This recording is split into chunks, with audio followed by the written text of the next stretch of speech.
Hi and welcome.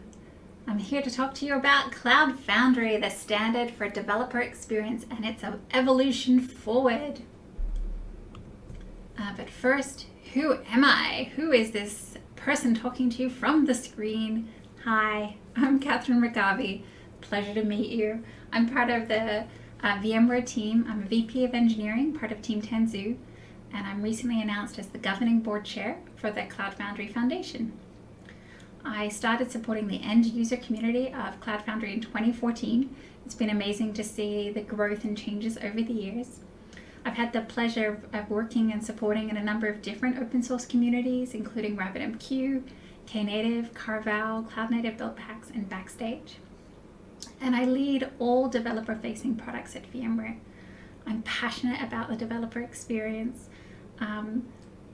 Learned early days what areas of the developer experience I personally enjoy, and I've always enjoyed more of the app development side, and so as a result of that it was always about how do we enable other developers that feel the same way to do less DevOps.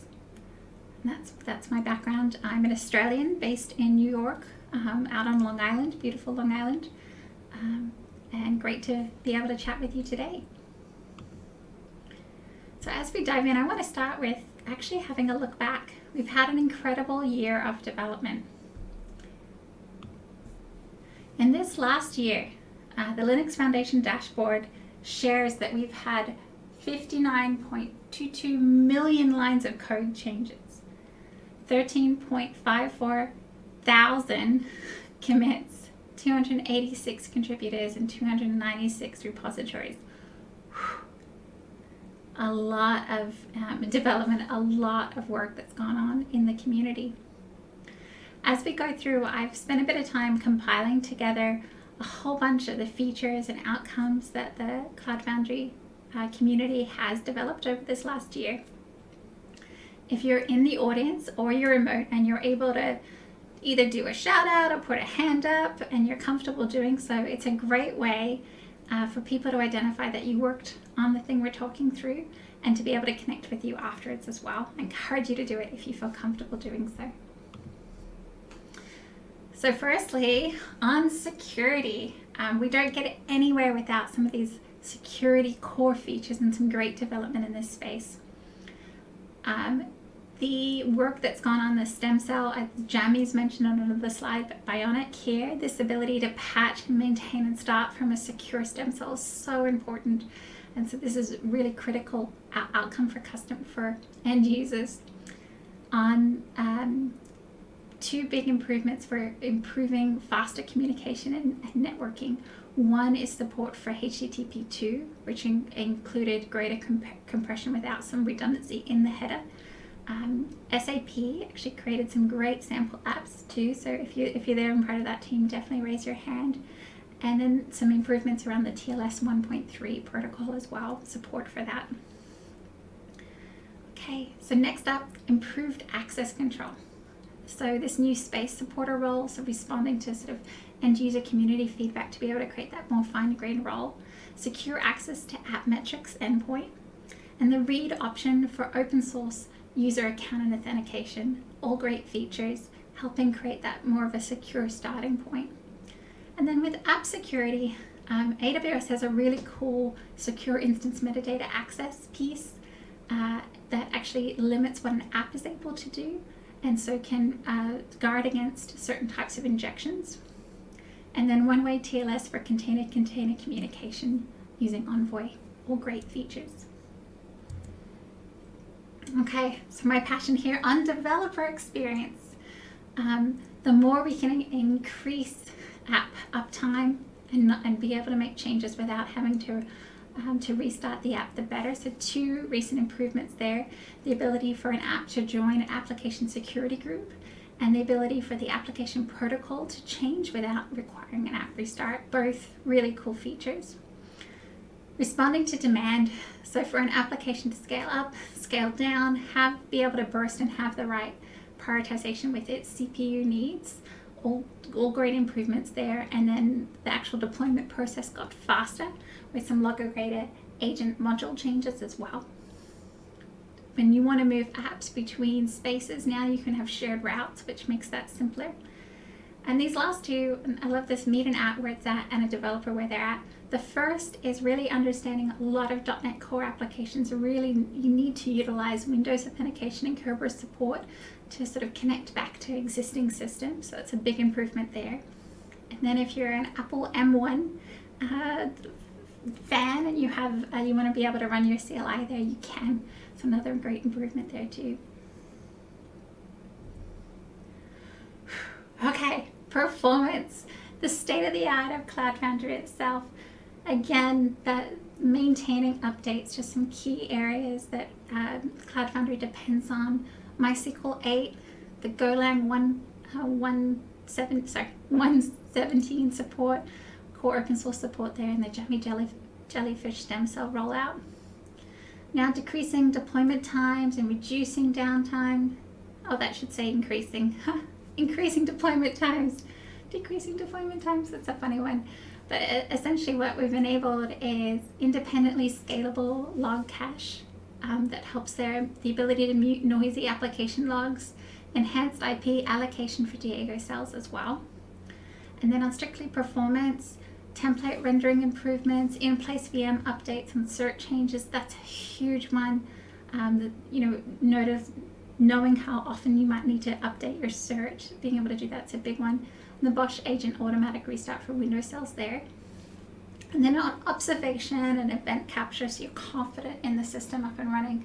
Cloud controller events now available by the syslog, the ability to disable Go router metrics, disable verbose metadata, and improvements to the Azure log analytics are all phenomenal improvements there. On the ecosystem, so the ecosystem is so important. An app isn't an app alone. It has data, it has services it needs to connect with. So having a strong ecosystem that a developer can easily utilize those brokers, so important. So here's some improvements with Azure, the Azure Cloud Service Broker, production ready, and all other service offerings production ready there. And the database encryption added to that broker. The Google Cloud Service Broker, so testing improved there, and the Postgres service offering available. And Amazon Web Services, the S3 service offering, super popular, the Postgres service offering, and the Cloud Service Broker itself.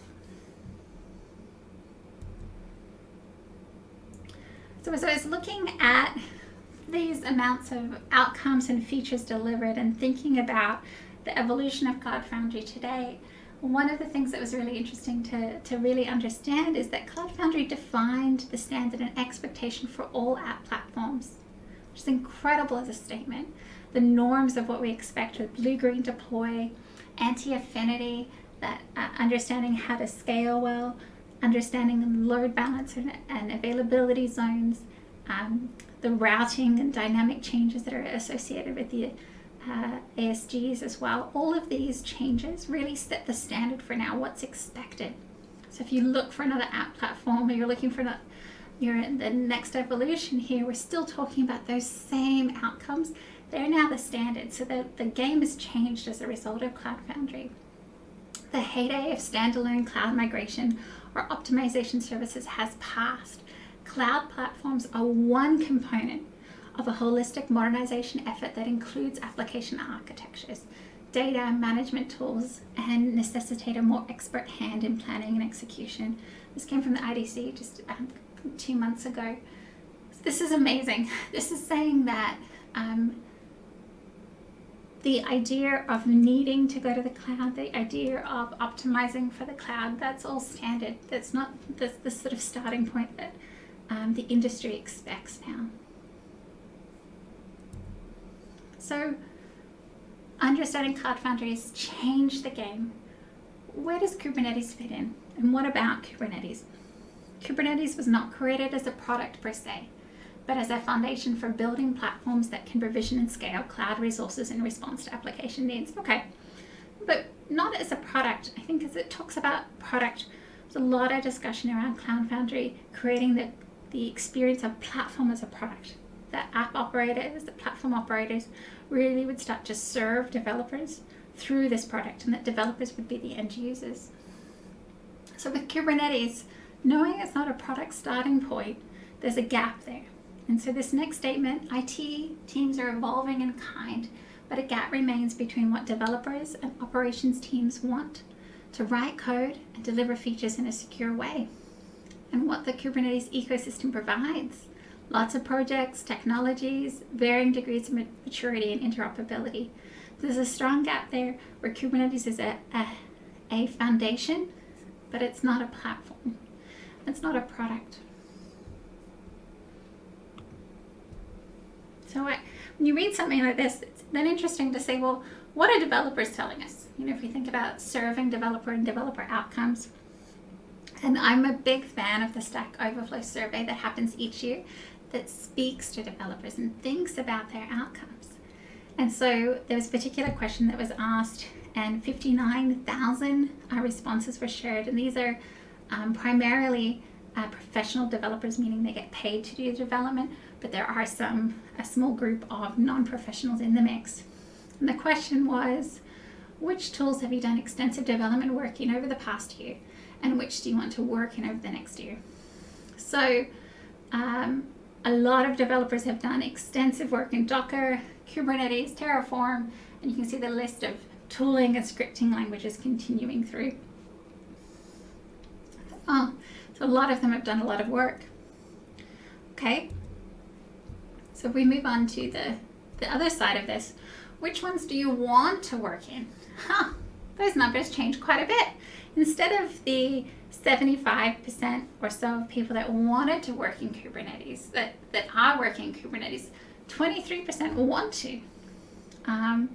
And if you work and you want to continue to do so, you would have said yes both times. So this is a really interesting stat. This is telling you that although Kubernetes is a game changer in terms of that extendable foundation, it's not the thing that developers love working in. Because the other question I was thinking about the industry and the state of things is what else changes for developers? So if I'm a developer, it's not just about where my apps can run in prod or acceptance or staging or testing or whatever you want to call those first environments you push your code to, but also what tools do I need to be successful? And so this question really asked what my company has. What does your company have? And this is where CI/CD tooling came in, a DevOps function, automated testing, microservices, a portal, observability tools, etc. But there's more to gain than just the runtime environment and that experience for a platform. Thinking through, if we really care about developer productivity and efficiency, there's more to think through with that whole experience and how important those aspects are. But also just to note, it's such a stronger position today with CI systems than where it was, say, 10 years ago in the industry. Okay, so that's what's happening in the industry. What about the Cloud Foundry response to it? So I'm excited about Keynote. Keynote is trying to really go back to that foundation of serving developers, utilizing simplicity in deployment, single command, make it simple. I shouldn't have to know all about ingress and routing and things just to get started. Native integrations with Kubernetes, role-based access control, and CRD deployments. Keynote bridges the divide between the low-level abstraction and the learnings of the large end-user community of Cloud Foundry. It's one of the exciting projects in this space that really starts to think through what does it mean for developers and how do we serve them. I know you're going to be talking a lot more about Keynote today and the next couple of days as well. I'm excited about what we're doing in this space and interested to hear both from the members of the Cloud Foundry community and then end user community as well as they sort of embark on their Kubernetes journey. What does that look like? So the other thing I wanted to leave you is I've been looking at the industry and observing what's around. What's another opportunity ripe for greater investment? We've talked about that developer ecosystem and the gap between the Kubernetes foundation today and what it would mean to have a platform, what it would mean to serve a lot of the same outcomes that Cloud Foundry has and does serve. And how would that occur on Kubernetes? And the thing that really struck me as I looked into this is, we talk about the basics and where the gap is, and the quote I shared a moment ago talked about app security. And, we think about CI/CD systems now being a really prominent part of a lot of companies, and a lot of the developer experiences now talk about CI and CD. And yet still, security scans are really infrequent. Nearly 60% of respondents scanning their apps every 3 months or every month only. Like when you think about how many CVs come out, Log4j and all of these other large issues, the injection challenges that have happened at various companies as well. And you think about how these workloads are underpinning so much of our day-to-day world, our planes, our trains, our banks, our retail systems, our healthcare, our education, and 60% every 3 months, 60%, that's just so downright scary. And so when I think about the next opportunity in this space, and the one that is going to continue to be served regardless of whether it's thought through from which infrastructure or cloud you're running on, this concept of app level security is going to be such a one that continues to get increased investment, because there's such a gap between the ideal and the reality today, creating such an opportunity for exploitation.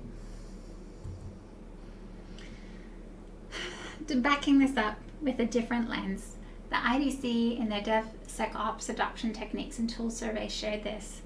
Despite experiencing a security breach in the past year, organizations report confidence in their application security posture, indicating a precarious sense of security.